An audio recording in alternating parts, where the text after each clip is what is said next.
آج سورہ آل عمران کی آیت نمبر 110 سے شروع کر رہے ہیں آج کا درس قرآن۔ کنتم خیر امت، اللہ فرماتے ہیں کہ اے مسلمانوں تم سب سے بہترین امت ہو۔ اخرجت للناس، تمہیں بھیجا گیا ہے لوگوں کے لیے، لوگوں کی ہدایت کے لیے، لوگوں کی رہنمائی کے لیے۔ تامرون بالمعروف، تم نیکی کا حکم دیتے ہو، وتنہون عن المنکر، اور تم برائی سے روکتے ہو، وتؤمنون باللہ، اور تم اللہ پر ایمان رکھتے ہو۔ اب یہ خیر امت کا جو اعزاز اور لقب، جو خطاب اس امت کو ملا ہے، سب سے بہترین امت، اب اس پر اگر ہم ڈھول پیٹیں، شادیانے بجائیں تو ویسے خوشی نہیں منائی جائے گی جب تک بہترین امت ہم بنیں گے نہیں جیسا کہ اللہ نے ہمیں قرار دیا ہے۔ ہم سے پہلے ایک امت تھی، اس سے یہ بہترین امت کا خطاب چھین لیا گیا اور اس امت کو دے دیا گیا۔ یاد رہے ہم سے پہلے بنی اسرائیل تھے جن میں صدیوں سے سلسلہ نبوت، حکومت اور یہ شریعت اور صاحب کتاب وہ چلے آ رہے تھے، اور حضرت یعقوب علیہ السلام سے لے کر عیسیٰ علیہ السلام تک نبوت کا سلسلہ صرف ایک ہی خاندان میں رہا۔ 4000 نبی ایک روایت کے مطابق صرف اسی ایک خاندان میں سے آئے۔ اب یہ اتنا سلسلہ نبوت ان میں تھا، نسل در نسل نبوت چلتی آ رہی تھی، جس کی بنا پر وہ یہ دعویٰ کرنے لگ گئے کہ نحن ابناء اللہ واحباہ۔ قرآن میں اللہ نے ان کا یہ قول نقل کیا ہے کہ بنی اسرائیل والے کہنے لگ گئے ہم تو اللہ کے لاڈلے، اللہ کے چہیتے، اللہ کے پیارے، اللہ کے پتر ہیں، ہم تو اللہ کے بیٹے ہیں۔ نبوت انہی میں چلی آ رہی ہے، حکومت بھی انہی میں چلی آ رہی ہے، کتاب بھی انہی میں چلی آ رہی ہے۔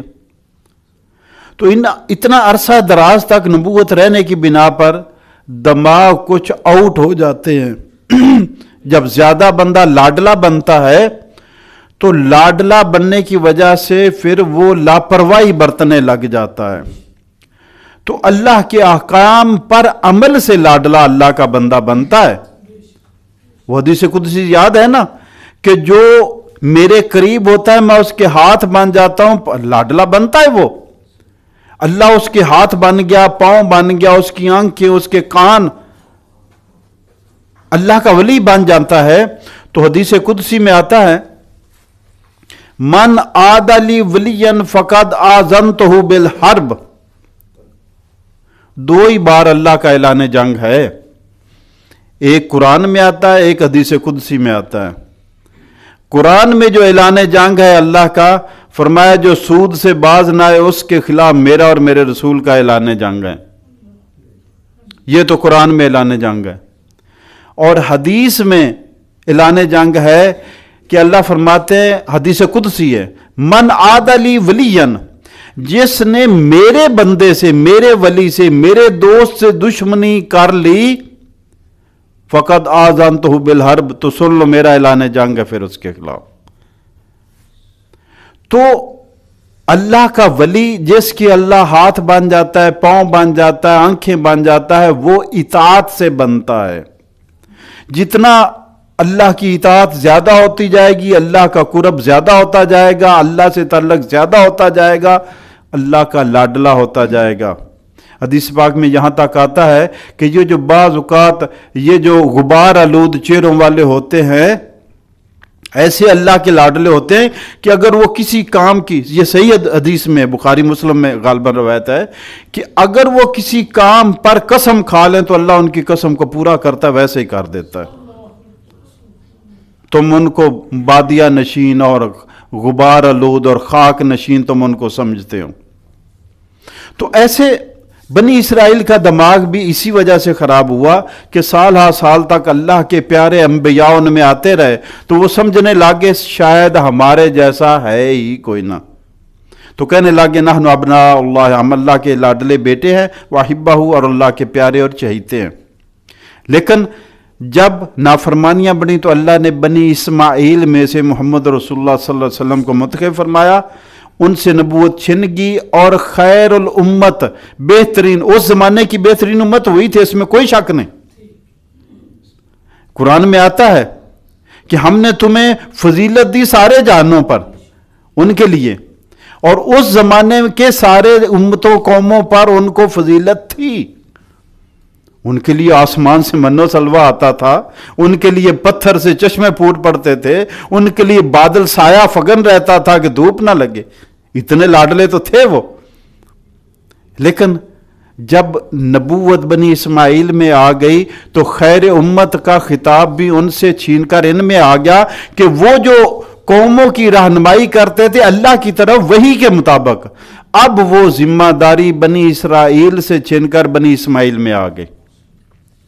تو ہمیں اللہ نے فرمایا کہ تم بہترین امت ہو، کس بنا پر؟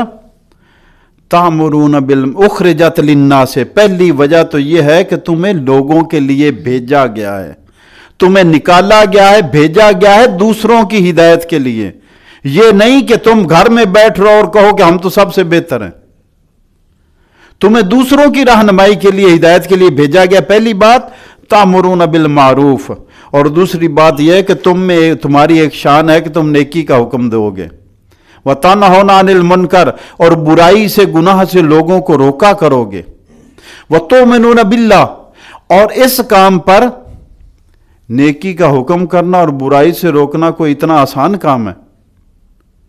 آپ کسی کو نیکی کا کام کہیں اور برائی سے روکیں، آپ کے گلے پڑ جائے گا۔ اسی لیے فرمایا کہ وَتُؤْمِنُونَ بِاللَّهِ، تم اللہ پر ایمان رکھتے ہو، اس کام پر تمہیں اذیتیں دی جائیں گی، ستایا جائے گا۔ انبیاء نے کون سا کوئی ذاتی کاروبار بنا رکھا تھا؟ کون سی ان کی جگیریں تھیں؟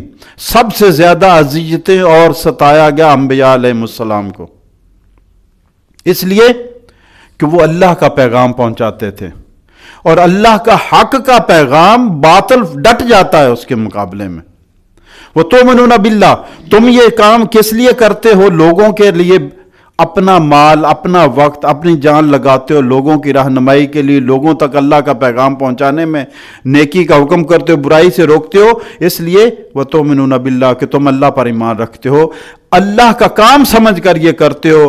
وَلَوْ آمَنَ أَهْلُ الْكِتَابِ لَكَانَ خَيْرًا لَهُمْ، اگر ایمان لے آتے اہل کتاب تو یہ بہتر ہوتا۔ یاد رہے سورہ آل عمران مدنی ہے، مدینہ میں نازل ہوئی، وہاں پہ اہل کتاب تھے یہودی، اوس اور خزرج کے قبیلے تھے، دو جو مسلمان ان میں سے اکثر ہو گئے اور دوسرے یہودی رہ گئے جو مسلمان نہ ہوئے۔ تو فرمایا وَلَوْ آمَنَ أَهْلُ الْكِتَابِ، اگر یہ اہل کتاب بھی ایمان لے آتے لَكَانَ خَيْرًا لَهُمْ، تو ان کے لیے بہتر ہوتا۔ وہ کہتے تھے کہ جناب اگر ہم ایمان لائیں تو ہمارا وہ نظام، وہ جو ان کی گدیاں تھی، وہ ان کا جو دین کو کاروبار بنا رکھا تھا انہوں نے، وہ جو نذرانے آتے ہیں، وہ جو ہدایہ آتے ہیں، تحفے تحائف آتے ہیں، ہم سے چھن جائیں گے، ہمارا بزنس ہے۔ آج بھی دیکھ لو گدیوں کا کاروبار، بزنس مرکز بنے ہوئے ہیں سارے۔ تو ان کو بھی ڈر تھا کہ ہمارا وہ بزنس مرکز ہم سے چھن جائے گا۔ اور قرآن پاک میں آتا ہے کہ جب بھی اللہ کا پیغام لے کر کوئی نبی آیا تو سب سے پہلے مخالفت کرنے والا خوشحال طبقہ تھا، اس لیے کہ انہیں پھر پابند بنا دیا جاتا ہے کہ اتنا کر سکتے ہو، اتنا نہیں کر سکتے، یہ کر سکتے ہو، یہ نہیں کر سکتے، تم ملاوٹ نہیں کر سکتے، ناپ تول میں کمی نہیں کر سکتے، تم دھوکہ نہیں دے سکتے، جھوٹی قسمیں نہیں کھا سکتے، فریب نہیں کر سکتے، تم نجائز منافع خوری نہیں کر سکتے، تم ذخیرہ اندوزی نہیں کر سکتے۔ تو یہ کاروبار کے خلاف اپنے کے وہ سمجھتے اور سب سے پہلے وہی مخالفت کرتے۔ تو فرمایا اس لیے وہ سمجھتے تھے کہ ہمارا جو مال ہے، ہم سے جو دنیا داری ہے، یہ چھن جائے گی۔ تو اللہ فرماتا ہے یہ خیال یہودیوں کا غلط ہے۔ وَلَوْ آمَنَ أَهْلُ الْكِتَابِ، اگر وہ ایمان لے آتے تو جس دنیا کو وہ خیر سمجھ رہے اس سے بہتر خیر دین میں ان کو مل جاتا۔ لَكَانَ خَيْرًا لَهُمْ، تو ان کے لیے بہتر ہوتا منہم المؤمنون، ان میں سے کچھ ایسے لوگ ہیں جو مومن ہیں، جو اپنی کتاب پر صحیح ایمان رکھتے ہیں اور پھر نبی صلی اللہ علیہ وسلم پر بھی ایمان لے آئے، کیونکہ آپ کی نشانی، آپ کی پہچان ایسے بتائے گی، یعرفون کما یعرفون ابناہم، اس نبی کو تو ایسے پہچانتے جیسے اپنے بچوں کو پہچانتے. تو اس پہچان جو پہلے سچے مومن تھے، اس پہچان کو مد نظر رکھتے ہوئے انہوں نے ایمان قبول کر لیا. منہم المؤمنون، ان میں سے کچھ تو مومن ہیں، وَأَكْثَرُهُمُ الْفَاسِقُونَ، لیکن ان کی اکثریت فاسق نافرمان لوگوں پر ہے. لَن يَضُرُّكُمْ إِلَّا أَذًى، اللہ فرما رہے ہیں مسلمانوں کو. اب یہ دیکھو، وہ چند مسلمان جو مکہ سے ہجرت کر کے مدینہ آئے تھے، مدینہ میں گھر نہیں تھا، کاروبار نہیں تھا، ٹھکانہ نہیں تھا، کوئی ٹھہرانے والا نہیں تھا، اللہ کے آسرے پر، اللہ کی خاطر، اللہ کے دین کی خاطر مکہ سے ہجرت کر کے مدینہ آ گئے. اب اور یہاں پہ یہودی ہیں جن کے قلعہ نما گھر ہیں، یہودی ہیں جن کے پاس بے پناہ دولت ہے، یہودی ہیں جن کے پاس افرادی قوت بھی بے پناہ ہے اور ذخیرہ کیا ہوا ہے، غلہ بھی اور مال بھی اور اسلحہ بھی. تو اللہ فرما رہے ہیں مسلمانوں کی تسلی کے لیے، لَن يَضُرُّكُمْ إِلَّا أَذًى، یہ تمہیں کوئی نقصان نہیں پہنچا سکتے یہودی سوائے ستانے کے. اگر یہ کوشش کریں گے بھی تو تمہیں ستا سکتے ہیں، تنگ کر سکتے ہیں، نقصان نہیں پہنچا سکتے. اور یہ اللہ کی طرف سے بہت بڑا اعلان تھا. لَن يَضُرُّكُمْ، مسلمان طاقت میں، تعداد میں تھوڑے ہیں، طاقت میں تھوڑے ہیں، وطن سے دور ہیں، پردیس میں آ کر بیٹھ گئے ہیں، اور اللہ نے یہاں پہ ان کی حفاظت کا انتظام فرما دیا کہ یہ تمہیں ہرگز نقصان نہیں پہنچا سکیں گے سوائے ستانے کے. وَإِن يُقَاتِلُوكُمْ، اور اگر بالفرض یا مقابلے پر آ بھی جائیں گے تم سے جنگ کرنے کے لیے، يُوَلُّوكُمُ الْأَدْبَارَ، تو پیٹھ پھیر کر بھاگیں گے. اگر آ بھی گئے تو پیٹھ پھیر کر بھاگیں گے. ثُمَّ لَا يُنصَرُونَ، اور پھر ان کی مدد بھی نہیں کی جائے گی. ضُرِبَتْ عَلَيْهِمُ الذِّلَّةُ، ان پر ذلت مسلط کر دی گئی ہے. اَيْنَمَا ثُقِفُوا، جہاں بھی پائے جائیں، إِلَّا بِحَبْلٍ مِّنَ اللَّهِ وَحَبْلٍ مِّنَ النَّاسِ، سوائے اس کے کہ اللہ کی پناہ میں آ جائیں یا کچھ لوگوں کی پناہ میں آ جائیں. اللہ نے یہود کے لیے یہ ان پر ذلت اور محتاجی، مسکنت محتاجی، ان پر ذلت اور محتاجی مسلط کر دی گئی ہے. آج دیکھیں تو بڑا عجیب سا سوال اٹھتا ہے، علماء نے، مفسرین نے بھی اٹھایا کہ ظاہری طور پر دیکھیں تو دنیا کے خوشحال ترین یہودی ہیں، دنیا کے مالدار ترین یہودی ہیں، دنیا کے پرامن ترین یہودی ہیں. تو پھر عجیب سا ہوتا ہے کہ قرآن کہہ رہا ہے کہ ضُرِبَتْ عَلَيْهِمُ الذِّلَّةُ وَالْمَسْكَنَةُ، ان پر ذلت اور محتاجی مسلط کر دی گئی. تو اللہ نے بتا دیا کہ ان کے ذلت اور محتاجی سے بچنے کے دو طریقے ہیں. یہ بچ سکتے ہیں اگر ان دو طریقوں کو استعمال کریں گے تو ذلت سے اور محتاجی سے وقتی طور پر بچ جائیں گے دنیا میں. آخرت کی تو ہے ہی ہے ذلت اور رسوائی.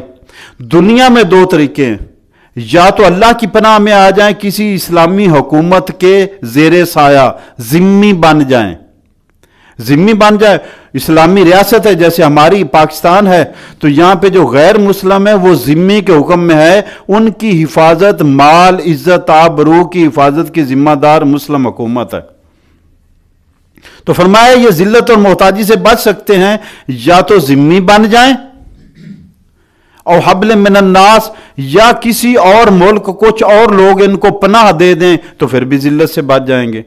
تو آج جو جتنے بھی ہیں، آج جو گڑھ ہے یہودیوں کا، اسرائیل جو ہے، وہ صرف حبل من الناس کی وجہ سے بچا ہوا ہے. یورپ کی، امریکہ کی سرپرستی کی وجہ سے وہ مسلمانوں کے سینے میں ایک تیر کی طرح لگا ہوا ہے، ورنہ کب تک کا ختم ہو گیا ہوتا وہ. تو لوگوں کی محتاجی میں ہیں یہ. ضُرِبَتْ عَلَيْهِمُ الذِّلَّةُ أَيْنَمَا ثُقِفُوا، ان پر ذلت مسلط کر دی گئی جہاں بھی پائے جائیں. إِلَّا بِحَبْلٍ مِّنَ اللَّهِ وَحَبْلٍ مِّنَ النَّاسِ، سوائے اس کے کہ اللہ کی پناہ میں آ جائیں یا لوگوں کی پناہ میں. وَبَاءُوا بِغَضَبٍ مِّنَ اللَّهِ، اور یہ مستحق ہو گئے ہیں، یہ گر گئے ہیں اللہ کے غصے میں، اللہ کے غضب میں۔ وَضُرِبَتْ عَلَيْهِمُ الْمَسْكَنَةُ، ان پر محتاجی بھی مسلط کر دی گئی۔ ذَلِكَ بِأَنَّهُمْ كَانُوا يَكْفُرُونَ بِآيَاتِ اللَّهِ، اب بتا دیا کہ ان پر ذلت اور محتاجی کیوں مسلط کی گئی اور یہ اللہ کے غصے میں مبتلا کیوں ہو گئے۔ اس لیے ذَلِكَ بِأَنَّهُمْ، یہ اس لیے ہوا ہے کہ یہ لوگ کانوا یکفرون بآیات اللہ، اللہ کی آیات کا انکار کیا کرتے تھے۔ وَيَقْتُلُونَ الْأَنْبِيَاءَ بِغَيْرِ حق، اور نبیوں کو ناحق قتل کیا کرتے تھے۔ ذَلِكَ بِمَا عَصَوْا وَكَانُوا يَعْتَدُونَ، اور یہ دیدہ دلیری یہ اس لیے کرتے تھے کہ یہ نافرمانی کرتے تھے اور حد سے بڑھ جایا کرتے تھے، اپنی حد سے تجاوز کرنا۔ اب یہودیوں پر ذلت اور مسکنت اور محتاجی اور اللہ کے غضب ناراضگی کا جو نازل ہونا، اس کی وجوہات بتا دی۔ اب ہمارے لیے اس میں سب سے بڑی بات سوچنے والی یہ ہے، کیا ہماری بھی حرکتیں ویسی تو نہیں ہیں؟ کیا ہم نے سبق سیکھا؟ یہ جو اللہ بیان فرماتا ہے قصص الانبیاء ہے، قصص الامم ہے، پہلی امتوں کے تذکرے ہیں، پہلے نبیوں کے تذکرے ہیں، پہلے واقعات ہیں، یہ ہماری نصیحت اور عبرت کے لیے اللہ بیان کر رہا ہے۔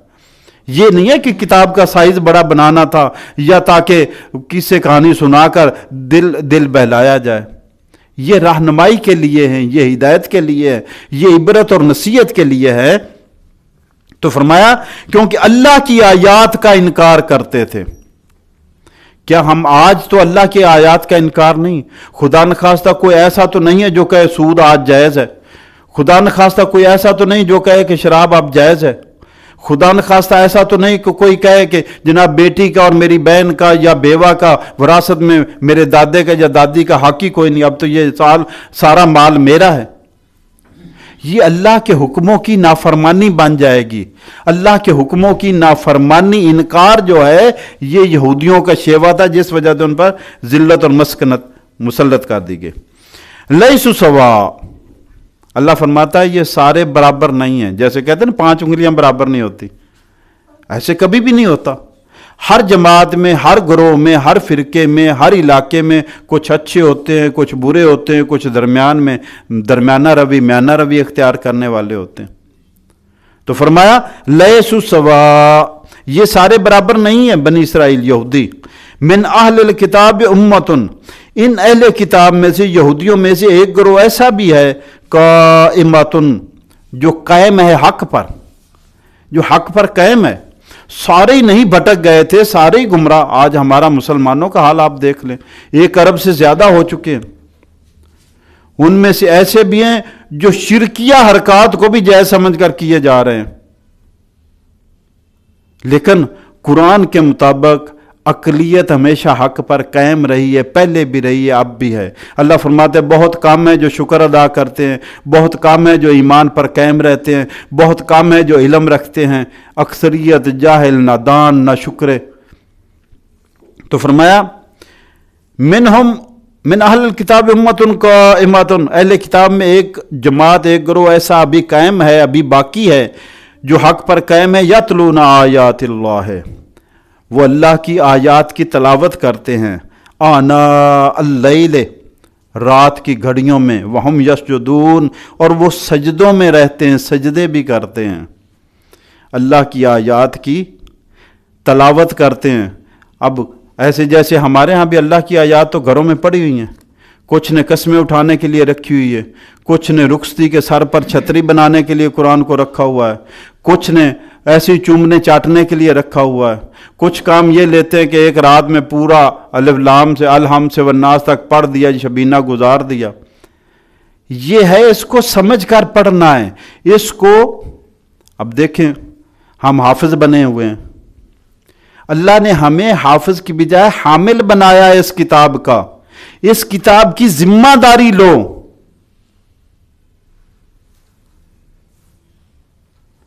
قرآن پاک میں سورہ جمعہ میں غالباً ہے وہ کہ ان لوگ جنہیں تورات کا حامل بنایا تھا، ثم لم یحملہ کمثل